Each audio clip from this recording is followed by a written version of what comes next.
మీరు ఇంజనీరింగ్ చేశారా? జాబ్స్ కోసం సెర్చ్ చేస్తున్నారా? 3600 మందికి పైగా స్టూడెంట్స్ కి జాబ్స్ వచ్చేలా చేసిన code Gyan 100 days software course లో జాయిన్ అవ్వండి. మీ కెరియర్ ని బిల్డ్ చేసుకోండి. Hello sir. హలో అండి.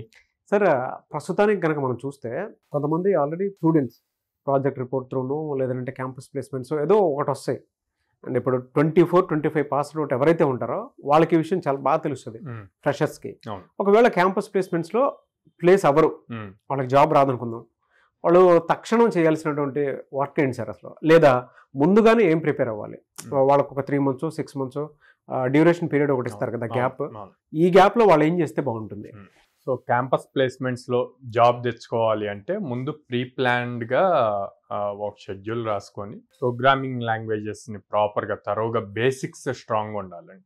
క్యాంపస్ ప్లేస్మెంట్స్లో మ్యాక్సిమం చూసేది బేసిక్ కోడింగ్ అన్నది ఎంత స్ట్రాంగ్ ఉన్నారు అన్నది చూస్తారు. దాని తర్వాత కమ్యూనికేషన్ స్కిల్స్, యాప్టిట్యూడ్ రీజనింగ్, ఇవన్నీ. సో వాటన్నిటిని ఒక 6 months అంటే జనరల్గా క్యాంపస్ ప్లేస్మెంట్స్ 4-1లో అలాగా స్టార్ట్ అవుతాయి ప్రతి కాలేజీలోనూ. సో వీళ్ళు 3-2కి ఆర్ థర్డ్ ఇయర్కి వచ్చిన దగ్గర నుంచే ప్రాపర్గా ప్లాన్ చేసుకొని ఇవన్నీ గో త్రూ అయితే గనక ప్రాపర్గా నేర్చుకుంటే అక్కడ క్రాక్ చేయగలుగుతారు. ఫర్ సపోజ్ మార్కెట్ సిచ్యువేషన్స్ వీటిని బేస్ చేసుకొని క్యాంపస్ ప్లేస్మెంట్లో జాబ్ రాలేదు అంటే గనక ఆ తర్వాత like they can approach Codegnan approach అవ్వచ్చు. సో మనం ఆల్మోస్ట్ 800+ కంపెనీస్తో టైఅప్ ఉన్నాము. ఎవ్రీడే డ్రైవ్ జరుగుతుంది. సేమ్ ఇక్కడ కూడా జరుగుతుందండి. Same aptitude reasoning, communication skills వాటి మీదే టెస్ట్ చేస్తారు. ఓకే. కాకపోతే డిఫరెన్స్ చెప్తాను, ఎందుకు క్యాంపస్ ప్లేస్మెంట్ తర్వాత ఎందుకు కోడ్జ్ఞాన్ అన్నది.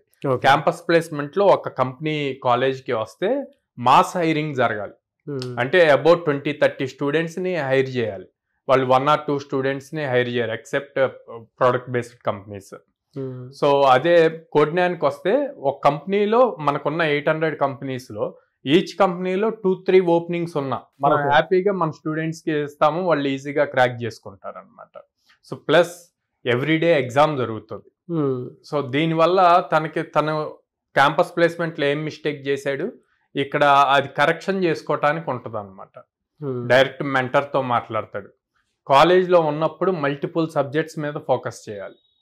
ఒకసారి బయటికి వచ్చాక ఇప్పుడు కోడ్జ్ఞాన్లో ఉన్నప్పుడు అన్ని సబ్జెక్ట్స్ మీద ఫోకస్ చేయని అవసరంలా, ఫుల్ స్టాక్లో ఉన్న front end, back end, database వీటి మీద స్ట్రాంగ్గా నేర్చుకుంటే సరిపోతుంది. సో ఈ 3 సబ్జెక్ట్స్ మీద స్ట్రాంగ్గా ఉంటే ఈ 3 డిఫరెంట్ సబ్జెక్ట్స్ మీద ఇండివిజువల్ జాబ్స్ ఉంటాయి, 3 కంబైన్డ్గా ఫుల్ స్టాక్ అని చెప్పి జాబ్స్ ఉంటాయి. సో ఏదైనా క్రాక్ చేయడానికి పాసిబిలిటీ ఉంటుంది. ఎలా సార్? అంటే కోర్స్ డ్యూరేషన్ ఎన్ని మంత్స్ ఉండే అవకాశం ఉంటుంది? సో 100 వర్కింగ్ డేస్ అండి కోర్స్ డ్యూరేషన్.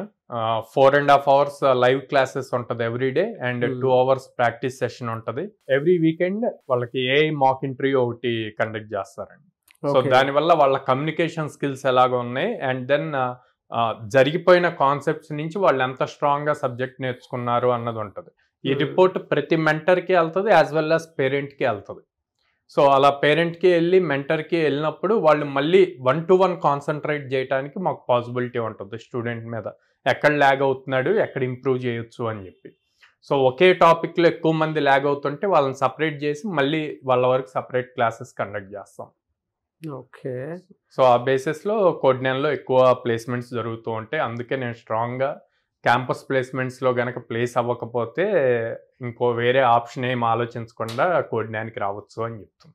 కొంతమంది గ్యాప్ తీసుకుంటారు సార్, అంటే క్యాంపస్ ప్లేస్మెంట్స్కి వెళ్ళే ముందే కొంతమందికి 2 months 3 months అట్లా గ్యాప్ వస్తుంది కదా. ఈ టైంలో ఎలాంటి స్కిల్ మీద ఎక్కువ ఫోకస్ చేస్తే బాగుంటుందండి? ఈవెన్ కోడ్జ్ఞాన్లో అయినా సరే వచ్చి దేని మీద ఫోకస్ చేస్తే బాగుంటుంది? ఎలాగో మీరు డ్రైవ్స్ కండక్ట్ చేస్తూ ఉంటారు, ప్లేస్మెంట్స్ చూపిస్తారు. Apart from that so A fresher కైనా అండి ఫస్ట్ రౌండ్ జరిగేది యాప్టిట్యూడ్ రీజనింగ్ రౌండ్. సో అది ఫస్ట్ క్వాలిఫై అవ్వాలి. ఆ తర్వాత వచ్చి కమ్యూనికేషన్ స్కిల్స్ ఒకటి చెక్ చేస్తారు, దెన్ కోడింగ్ స్కిల్స్ చెక్ చేస్తారు. కాలేజ్లో చదివే ఫ్రెషర్ అయినా లేకపోతే పాస్ అవుట్ అయిన వాళ్ళైనా ఎవరైనా ఈ మూడిటి మీద స్ట్రాంగ్ నాలెడ్జ్ ఉండాలి. ఉంటే యావరేజ్ 4 LPAతో జాబ్ తెచ్చుకోవచ్చు. అదే హై ప్యాకేజెస్ ఏం చేస్తున్న వాళ్ళు ప్రాబ్లమ్ సాల్వింగ్ మెథడ్స్ మీద ఫోకస్ చేయాలి. అంటే data structures and algorithms, logical reasoning వీటి మీద ఎక్కువ ఫోకస్ చేయాలి. చేస్తే high packages above 6 lakhs package job crack చేయగలుగుతారు ప్రోడక్ట్ బేస్డ్ కంపెనీస్లో. ఎలా సార్ అంటే ఎవరైనా సరే ఫ్రెషర్స్ ఉన్నారు చాలా మంది స్టూడెంట్స్ ఇప్పుడు 24-25 పాస్ అవుట్ ఇప్పుడే అంటే సాఫ్ట్వేర్ వైపు రావాలి అనుకునేటువంటి వాళ్ళు, అది నాన్ టెక్నికల్ అయినా టెక్నికల్ బ్యాక్గ్రౌండ్ అయినా సరే మిమ్మల్ని అప్రోచ్ అవుదాం అనుకునేటువంటి వాళ్ళే చాలా మంది ఉంటారు. ఎలా సార్ మిమ్మల్ని అప్రోచ్ అవ్వాలంటే? ఫస్ట్ 24 పాస్ అవుట్ అయిపోయి ఆల్రెడీ 1 year అయిపోయిందండి. ఒక 1 year మాత్రమే వారికి ఫ్రెషర్ ఎలిజిబిలిటీ ఉంటుంది. 26 April వరకు వాళ్ళకి ఫ్రెషర్ ట్యాగ్ ఉంటుంది అనమాట. సో మనం ఈ 24 పాస్ అవుట్ అయిన వాళ్ళు లాస్ట్ 1 yearలో ఇప్పటికి దాదాపు 400+ స్టూడెంట్స్ని ప్లేస్ చేసాం. సో నేను ఎవరైతే ఇంకా ట్రైన్ అవ్వాలి, ప్లేస్మెంట్ ఆపర్చునిటీస్ కోసం చూస్తున్నారో వాళ్ళని 1 yearని ప్రాపర్గా యూజ్ చేసుకోమంటాను. ఆ ఫ్రెషర్ ట్యాగ్ అయిపోయింది అంటే రావతి కాదు. సెకండ్ 2025 ఇప్పుడే పాస్ అవుట్ అవుతున్నారు. సో వాళ్ళు ఎలాంటి డౌట్ లేకుండా మన దగ్గర జాయిన్ అవ్వచ్చు. మనల్ని అప్రోచ్ అవ్వాలి అంటే స్క్రీన్ మీద కనిపిస్తున్న నెంబర్స్ కాల్ చేయొచ్చు. డైరెక్ట్గా మన బ్రాంచెస్కి విజిట్ చేసి ఆల్రెడీ ఎగ్జిస్టింగ్ స్టూడెంట్స్తో మాట్లాడచ్చు. విజయవాడలో మొగలరాజపురంలో ఉంది, and then Hyderabad JNTU metro station దగ్గర ఉంది. అమీర్పేట్ చెన్నై షాపింగ్ మాల్ ఆపోజిట్లో ఉంది, and then Bengaluru BTM layout phase 2లో ఉంది. ఎనీవే సార్, థ్యాంక్ యూ అండి. Thank you so much Sairam గారు. Thank you. చూస్తారు కదండి వీడియో, ఆల్మోస్ట్ 800 కంపెనీస్. చాలామంది సాఫ్ట్వేర్ జాబ్స్ లేవు అని చెప్పేసి అనుకుంటుంటారు కదా, అలా ఉండదండి. 2 తెలుగు రాష్ట్రాల్లో మీరు ఎక్కడ చూసుకున్నా కూడా మీ పిల్లల్ని ఒక రైట్ ప్లాట్ఫామ్లో కనుక మీరు డెఫినెట్గా జాయిన్ చేయించాలి అనుకుంటే మాత్రం స్క్రీన్ మీద మీకు కాంటాక్ట్ నెంబర్ కనిపిస్తుంది. ఈరోజు ఇవాళ ఏ టైం మీది అనుకునే వీడియో చూసేటువంటి ప్రతి పేరెంట్, ఈవెన్ స్టూడెంట్ అయినా సరే ఒకసారి మీరు విజిట్ చేసి చూడండి, మీకు డెఫినెట్గా తెలుస్తుంది. ఎందుకు అని అంటే ఇవాళ ప్రతి చోట చాలామంది ఏంటంటే IT కోర్సెస్ నేర్చుకోవడానికి బయటకు వస్తున్నారు, కానీ ఒక రైట్ ప్లాట్ఫామ్ తెలియక వెనక్కి వెళ్ళిపోతున్నారు. మీరు మొత్తం గూగుల్లో సెర్చ్ చేసినా, యూట్యూబ్లో సెర్చ్ చేసినా, ఫేస్బుక్లో సెర్చ్ చేసినా సరే కోడ్జ్ఞాన్ స్టూడెంట్స్ ఇచ్చినటువంటి ఫీడ్బ్యాక్ అయినా సరే, కోడ్జ్ఞాన్ స్టూడెంట్స్ ఇచ్చినటువంటి అంటే జాబ్ క్రాక్ చేసినటువంటి స్టూడెంట్స్ని చూసినా కూడా డెఫినెట్గా మీకు ఒక ఆలోచన వస్తుంది, ఒక రైట్ ప్లాట్ఫామ్ అని మీకు డెఫినెట్గా తెలుస్తుంది. మీరు ఒకసారి విజిట్ చేయండి, రండి. ఆల్మోస్ట్ తెలుగు రాష్ట్రాల్లో ఎక్కడా కూడా, ఈవెన్ మీరు ఏ నెట్వర్క్లో చూసినా మీకు కనిపించదు, 800+ కంపెనీస్ తోటి టైఅప్ అయ్యి వాళ్ళు పిల్లలకి ఎవ్రీ మంత్ 10+ డ్రైవ్స్ కండక్ట్ చేసి, అంటే వాళ్ళకి అవకాశం కల్పిస్తూ కోర్స్ నేర్పించుకుంటూ ప్యారలల్గా జరుగుతుంది. 1 monthలో జాబ్ క్రాక్ చేసిన వాళ్ళు ఉన్నారు, 2 monthsలో జాబ్ క్రాక్ చేసినటువంటి వాళ్ళు ఉన్నారు, IT బ్యాక్గ్రౌండ్ నుంచి ఉన్నారు, నాన్ IT బ్యాక్గ్రౌండ్ నుంచి కూడా ఉన్నారు. సో ఎవరైనా సరే అప్రోచ్ అవ్వాలనుకుంటే విజయవాడ, హైదరాబాద్, బెంగళూరు ఈ 3 ప్లేసెస్లో ఉన్నాయి.